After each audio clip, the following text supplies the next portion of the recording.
Glad you came back. Hopefully you had a nice break.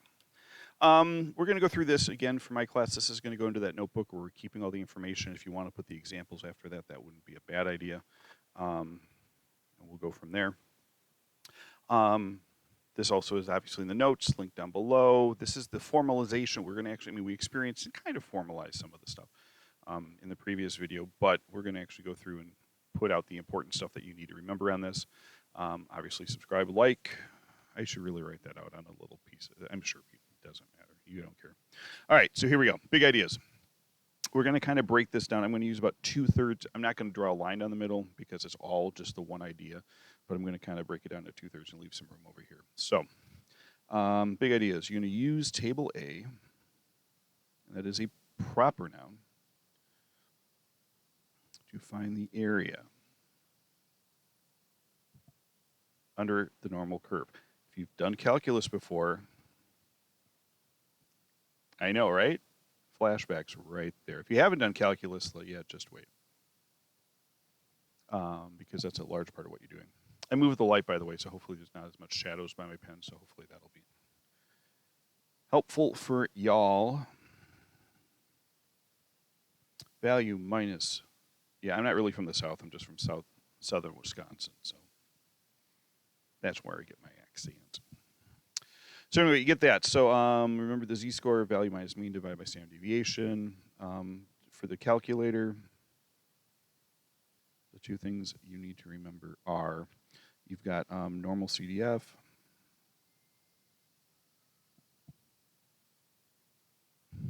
and that is, you're going to say the left bound, your right bound, and then your mean and the standard deviation. If you're going backwards, if you have the percentage and you need to do it, it's going to be inverse norm. And then for that one, you just need to area to the left.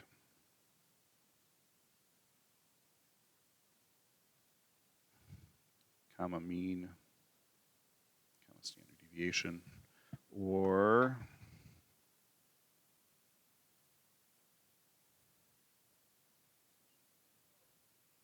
depending upon which version of the software you have, inverse norm, area, mean, standard deviation, and then area direction. Okay. In terms of your reminders, let's do that in green.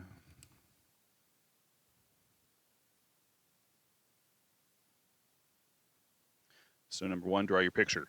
Always, always, always draw your picture. Drawing your picture shows that you understand what's going on. It's also a graphic organizer so you don't forget what to do. You're going to label your normalcy, and you're going to show your work. But no. Truthfully, there's very little math that you have to do and show your work on in this course. So show the math that you're doing. All right, so a couple problems. I want you to go through these two problems, hit pause, and we can go through and double check them in a second. And obviously, if you want to do it one and check it, one and check it, that's fine. So we'll see you in a minute. Welcome back.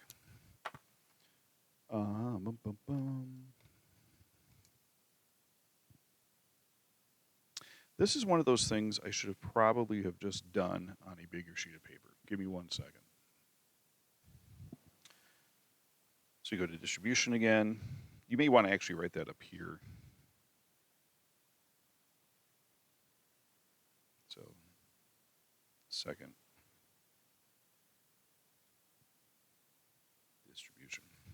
Boom, boom, boom. So we got negative 1.75. If you want to go, 1E, 99, go for it. 0, 1. Boom. So then that's going to give me an answer of 9.9599. And then, interestingly enough, this, if I did this over here, I'd go 1 minus 0.0401. And that would give me, I believe, a very similar number.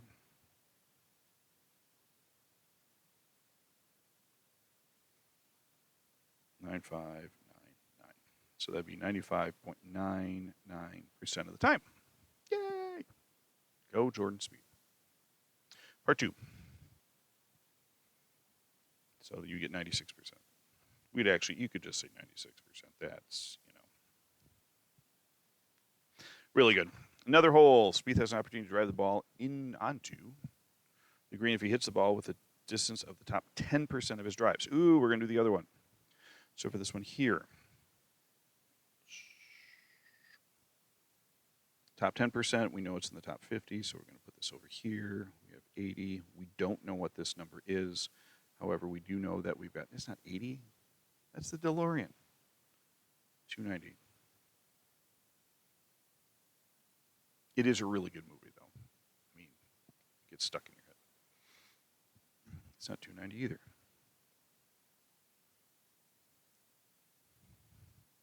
See, now you know I'm human. Or at least I present that way, right? So you get that. So this area here equals 0.10. Normalized. Wow, a standardized, I should say. Get 0. Get this up over here. Area equals 10%. So now here we're going to work it backwards, right? We don't know what our value is. Minus our mean, which we do know, divided by standard deviation. So in this case here, minus 304 divided by 8. So we're going to need to use the inverse norm. So you can either look up, in this case it'd be 90%, right? On the Z or on the table A. Or in this case here, we can go through here, and I can go to inverse norm, option 3.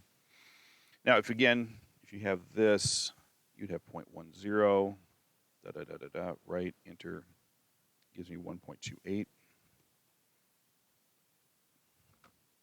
So inverse norm 0.101. Right. If you don't have that option there, it would look like this. You would write down inverse norm. And again, you'd be looking for 90% of your data. So it'd be 0.9001. And then that would give you a number of the same idea. Because again, we're trying to find the Z value right here, 1.28. And that's going to be the same depending upon whatever you set up. So that goes over here. You do the wonderful math, multiply through by 8, add 304 to both sides, and you get an answer of 314.24 yards as your answer. All right. So, again, good to see you. Talk to you soon. We'll finish this up on the next video, and then you'll be done with your first unit in AP Stats. Talk to you later.